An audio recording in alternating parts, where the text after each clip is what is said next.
Hey guys, Matt from Upsilon Mining today, and today I got a pretty cool video for you guys. We're going to try to make an at-home enclosure for an open air rig. And this video has actually been inspired by a lot of things I'm seeing on the other YouTubers' channels about things like octominers and server cases in general. And my theory is that an enclosure over an open air rig makes no difference. It is just simply the fans, the high flow fans, which I already added to my 3090 rig and has really improved the airflow over the cards. But what we really want to see is, will adding an enclosure on top of the open air rig itself improve airflow, lower the temperatures of the GPU, and also allow the rig to obtain a higher hash rate as a result of those temperatures. Since summer's around the corner, this is a really cool exercise, experiment. Let's hope it works. If it works, I'm gonna do it for all the rigs. And it could be a great way for you guys to build your own open air conversions into enclosed server cases somewhat. So follow along, let's see what we can do and let's see if it actually works. Okay guys, let's get started here. So for today's experiment, what I did was I chose my most beefiest, most power demanding, most heat generating rig possible, which is the RTX 3090 rig. These are running 6 of the 3090 RTX GDDR6X based cards. Now if you guys don't know already, GDDR6X memory runs very hot. It is also very, very fast. That's how we can achieve those hash rates. And it's also very power hungry.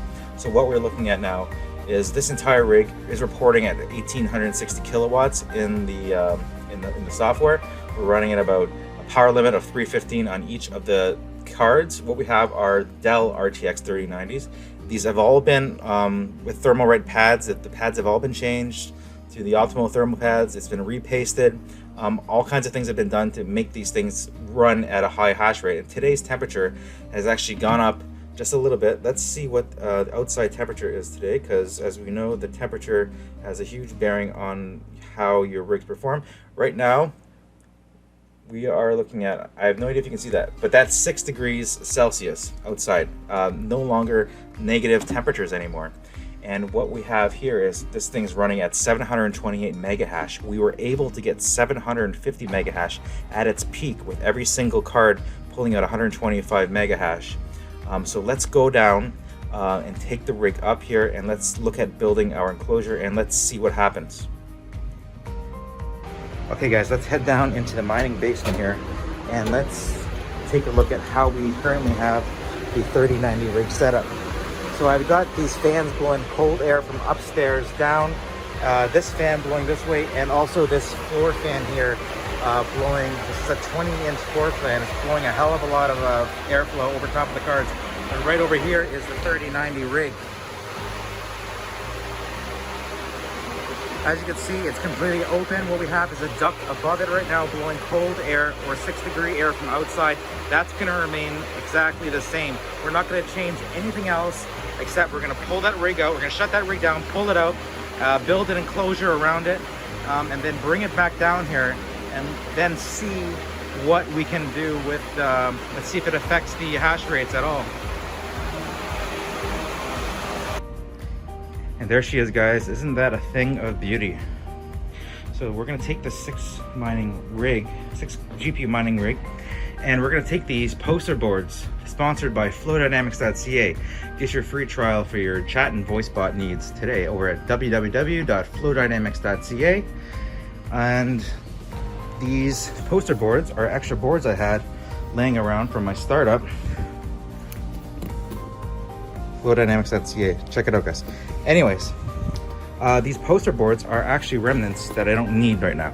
So what we're going to do is we're going to actually take as many of these pieces of a poster board as possible, and we're going to cut it to match the size of this, roughly the outsides of this case, and we're going to enclose the sides, and we're going to leave the front part, probably front part open.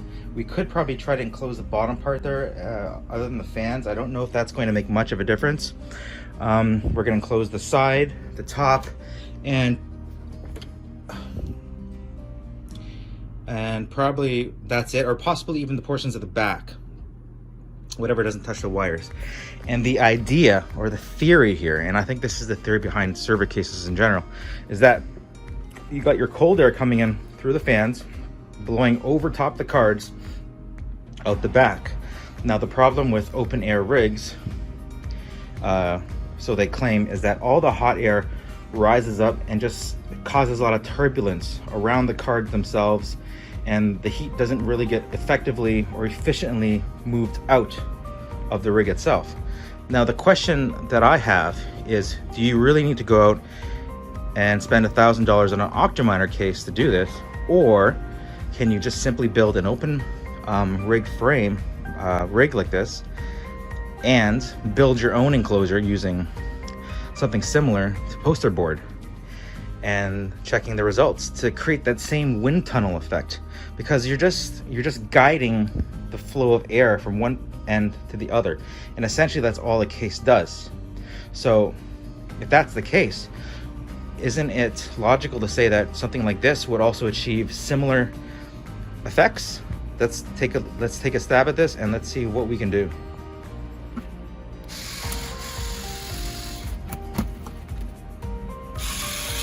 I'm just using a drill to drill the holes. You can cut holes if you want. Drill's probably the nicer way of doing it. And it's just basically a cheap plastic.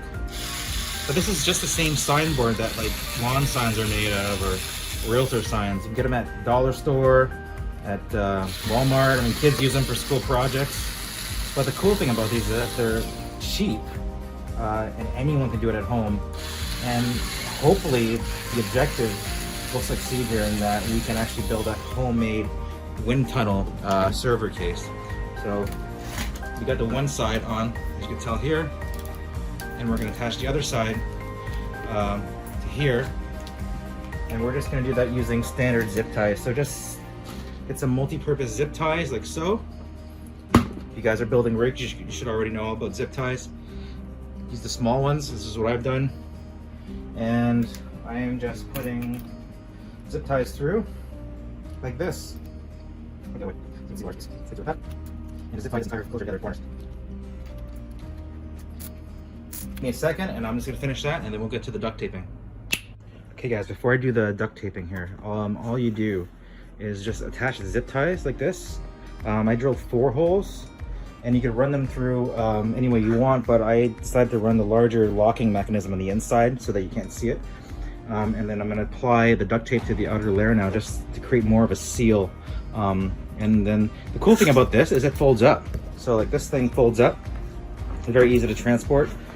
And the idea is you'll be able to set these right on top of your rig without having to like physically permanently attach it, and hopefully get similar results as a server case.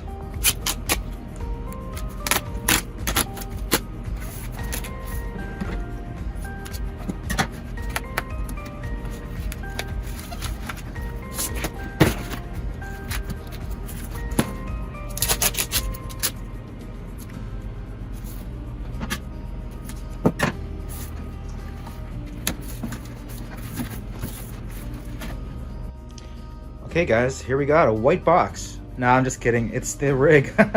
Obviously. What the hell, that was a horrible joke. All right, so there we go. I've attached it using the cable, these cable wire ties there, and these wire ties here as well. And I didn't attach the back because it seems to have enough, there seems to be enough, I don't know what the word is, enough flex that it's actually pushing against the side at the back and the other side here. And besides, I put these holes way too far back. But you could, and I might actually put a hole up there to attach it more firmly, depending on how well it performs. But I think this should be good enough. I mean, it doesn't have to be super airtight. I don't think being airtight is the main reason a server case is more efficient. I think it's more of the funneling directional airflow. So basically that means creating airflow in a specific direction only, and preventing the air from blowing up and around and everywhere else, so all the heat can actually be expelled out the back. So the next step is I'm gonna get this moved down into the basement and set up, and we're gonna see if it makes any difference at all. 1, 2. All right guys, she's back in the rack. And if you don't know what this is my 1070 rig right now, and generally puts up quite a bit of heat, so I have a duct here sucking the air out. But we have the enclosure on the 3090 rig here. Everything's been plugged in, and we're gonna turn on. This is the first step. Make sure it still works. Okay, cool. I can hear the fans blowing. Feel it blowing the air at the back. Nothing else has changed in the environment. This duct is the exact same position. The fans are everything's the same. The only variable here is the poster board enclosure here. So if you look around the front here, it has a little bit of a lip here, almost like creating an intake area. I can feel no air blowing out, no hot air going out here. Obviously it's not mining yet. And we have this top lip here that I might enclose at some point and see if that makes a difference. We've attached the front with these Velcro ties here. We're gonna go around the back. And if we go around the back, we can see that it almost looks like one of those, you know, you drive down the highway and there's like those big things on the back of tractor trailer trucks to help with aerodynamics. It almost looks like that. And if I put my hand here, I can obviously feel the air blowing this way. So the next step is let's hop onto Hive OS. Let's get this bad boy mining and let's see if it makes any difference. Okay guys, here we are back at Hive OS. Man, it is hot down there. It's not even summertime yet. So I've come up here and we are currently at 748.7 mega hash. 747.5, 746.5. Let's just let it get up to temperature and see what happens. I'm gonna come back in about 10 to 15 minutes and we'll see how the rig is doing. Hey guys, so it's been quite a while now. It's been at least half hour. I've been editing this video actually, but let's take a look at how it's doing right now. So what I am seeing right now is some really good results actually. So what we see is the hash rate. Now I should mention that the overclocks, nothing's been changed, everything's identical. The only difference here is the addition of the wind tunnel sleeve, I guess I'm going to call it. We are now up to 741.4 mega hash, up from what we had before, which was 728 mega hash. So we've gone in an improvement in the hash rate as well, and we've also improved the temperatures as well here. So if we take a look at the temperatures, we've maintained pretty much the same temperature across all the board here. The only difference is we've actually gone from, if we take a look here, 728 mega hash to 741 mega hash, so that's a clear improvement there. And the fan speed's the same. Like I have a manual fan adjuster in that controller in that rig, and nothing's been changed there. So we're looking at the temperatures. This one went from 110 to 108. This one stayed at 108. This one stayed at 104. This one went from 100 to 98. This one went from 108 to 108. The same. And this one went to 102 to 66 to 102. And also the core temps have improved slightly as well. Notably on the first rig here, we've gone from 66 degrees to 63 degrees, and on this the second last rig here, we've gone from 59 degrees down to 58 degrees. So that being said, I would say this is definitely something which works. I mean, it is taking advantage of various concepts of aerodynamics and thermodynamics as well, using just everyday household supplies. So I would definitely say this is a winner. So guys, if you have an open air rig that's giving you some hard trouble, and you guys know that summer's coming up soon, and you don't want to drop $1,000 on an Octominer or an enclosed server case, and you just want to kind of do some management of the heat with what you already have, this is a great way. I mean, literally, this cost me nothing because I already had the sign board. But I mean, if you went and bought 3 pieces of sign board, you're probably looking at under $10, and some duct tape. Like literally, you can do your entire farm for like under 30-40 bucks, probably, depending on how many rigs you got. So like, guys, this is an absolute winner. It looks like it is working. I plan on leaving it here. I also plan on building these similar type of wind tunnel sleeves for some of my other rigs as well. If you like this video, if you think this is really cool and great and you want to try it yourself, go ahead, give it a shot. Comment below, let us know your results. I'm excited to see how we can help the community. But yeah, this is a really cool DIY, you know, do it yourself, DIY, messing up my acronyms, DIY, a very cool at-home DIY mining trick that I didn't think was going to work, honestly. I thought all that mattered was airflow, but obviously channeling the direction of the airflow makes a massive difference, and you don't need a $1,000 server case to accomplish similar effects. Like, you might be able to get maybe just that small little bit of efficiency out, and maybe this would be running at 743 or 744 mega hash with, you know, a proper wind tunnel type, you know, server case that is all enclosed right in. But this is pretty, I mean, for the price and the cost and the time and energy involved to do this, you can't beat it. So guys, if you like this video, comment below. Please leave a comment, like the video, subscribe, share it with your friends, and hit that notification bell below, and so I can keep making these awesome videos, doing more experiments and helping out the rest of the mining community. All right, guys, take it easy, and talk to you next time. Keep on mining.